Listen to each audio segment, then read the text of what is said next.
नमस्कार ma'am, real खबरों में बहुत बहुत स्वागत है आपका। क्या नाम है आपका? मेरा नाम अंजलि कुरेजा है, मैं दिल्ली की रहने वाली हूँ। ओके, अभी जो देश का माहौल चल रहा है, इतनी बुरी स्थिति आ गई है, भारत की जनता डरी हुई है कि कभी भी कुछ भी हो सकता है। हम सेफ फील कर रहे हैं या नहीं कर रहे हैं, आप इसके बारे में क्या कहना चाहेंगे? आप अपनी निगाह घुमा के देखिए मैडम जी, देश की जनता जो है डरी हुई थी।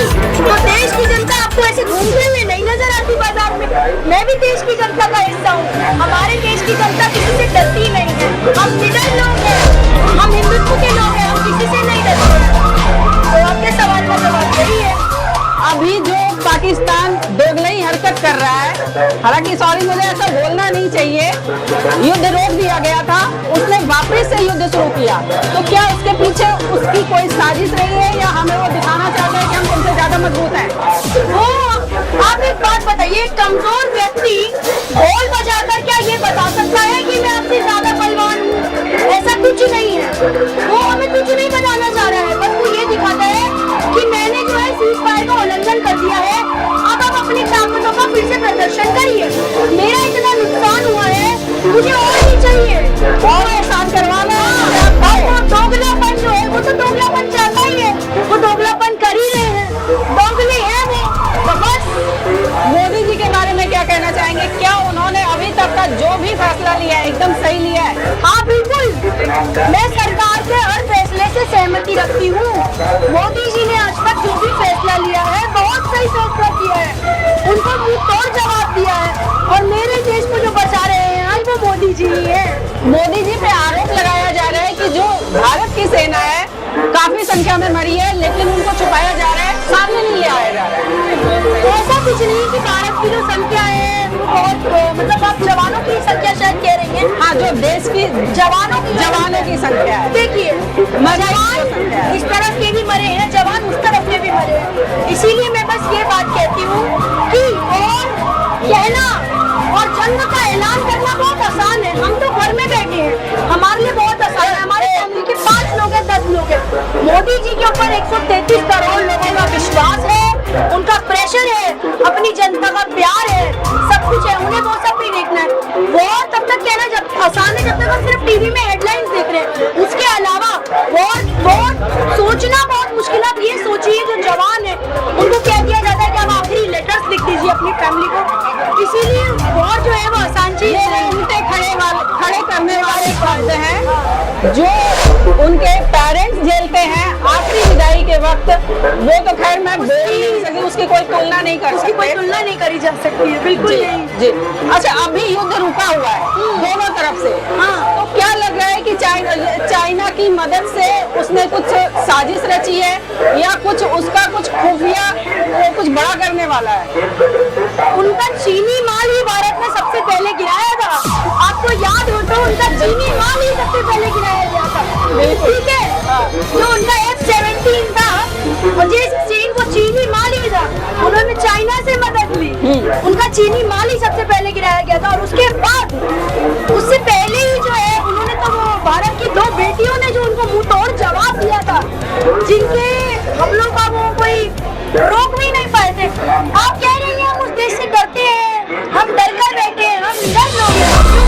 हम हिंदुस्तानी किसी से डरने वाले नहीं है। हिंदुस्तानी लोग किसी से नहीं डरते। मेरा हर हिंदुस्तानी को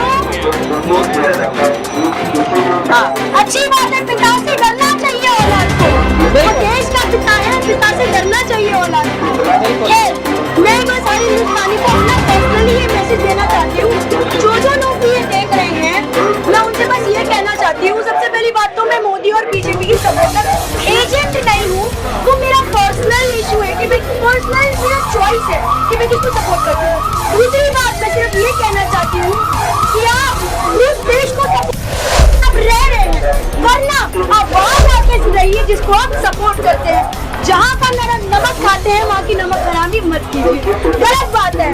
दूसरी बात मैं ये क्यों कह रही हूँ, क्योंकि पार्लियामेंट में इंडिया की नहीं पाकिस्तान की एक लेडी है वहाँ की, मैं उनका नाम नहीं लूंगी, उन्होंने एक स्टेटमेंट दिया था कि वो दिन दूर नहीं है, वो दिन दूर नहीं है जब बाबरी मस्जिद की पहली ईद कोई पाकिस्तान का सिपाही रखेगा, पाकिस्तान का कोई एक्टिविस्ट रखेगा और उसमें पहली ऐलान असीम मुनीर सुनाएगा।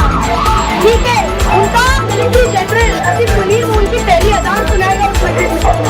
मैं कह रही हूँ आज इस तर्क में ये देखिए बाबरी मस्जिद है कहाँ, उत्तर प्रदेश में, और बाबरी मस्जिद का वजूद है, बाबरी मस्जिद नहीं रहा है। एक तरह से वो चैलेंज कर रहे थे हमारे भारतवासियों को।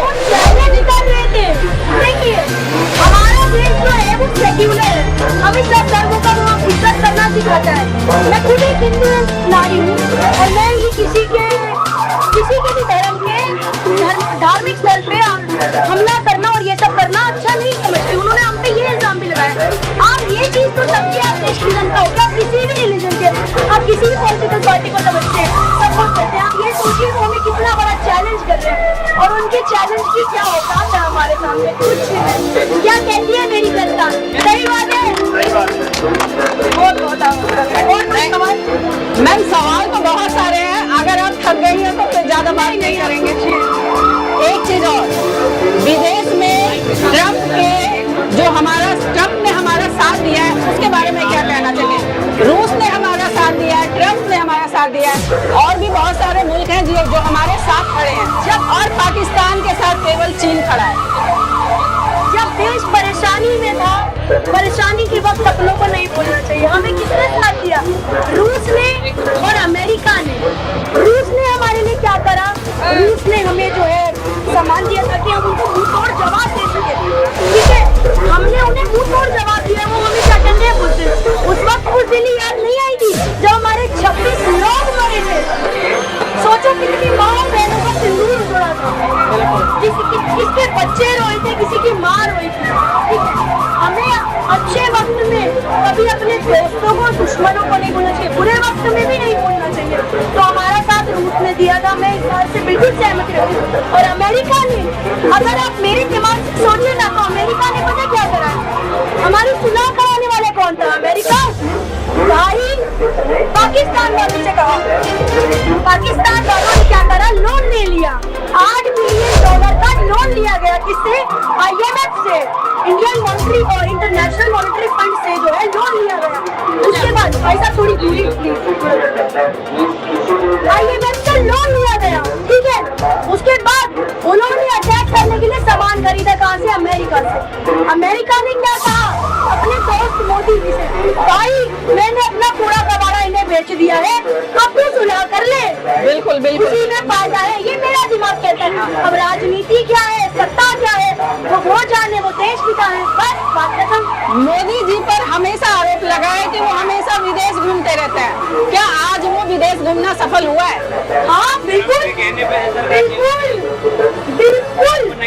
आप एक बात बताइए, आज आपकी मेरे से रिश्तेदारी है, मैं 4 बार आपके घर आऊंगी, 4 बार आप मेरे घर आएंगी, इसी से रिश्तेदारी बनती और ज्यादा मजबूत होती ना। या मैं सिर्फ इधर से बैठे बैठे गुणगान गाती रहूंगी कि फलानी तो मेरी दोस्त है, नहीं चलेगा। एक क्वेश्चन और, पीढ़ी की कठपुतली पे चलने वाले मत ये कहते हैं कि हमारा देश तो ये चला रहा है, वो चला रहा है, क्योंकि उन्हें उनकी बीवी चला रही है, मुझे कोई नहीं चला रहा है, मैं खुद को चला रही हूँ। ये बहुत कॉन्ट्रोवर्शियल है। जनाब सुनिए आपके लिए मेरे पास एक जवाब है, या तो आप इस देश को सपोर्ट करिए, इससे आप रहिए। सुनिए,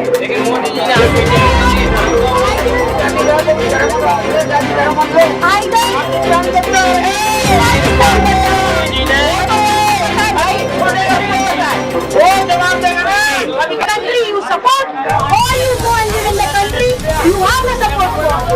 अब आप देखिए, आपको कहाँ रहना है, किसको सपोर्ट करना है, आपकी इच्छा है। बहुत लोगों का ये आरोप है मोदी जी के ऊपर कि अभी चुनावी मुद्दा चल रहा है, चुनाव जीतने के लिए उन्होंने ये सारे दाव पे, कहाँ तक सही लग रहा है? बिल्कुल नहीं। आप एक बात बताइए, आप कोई चीज जीतने के लिए अपनी औलाद पे हमला करेंगी?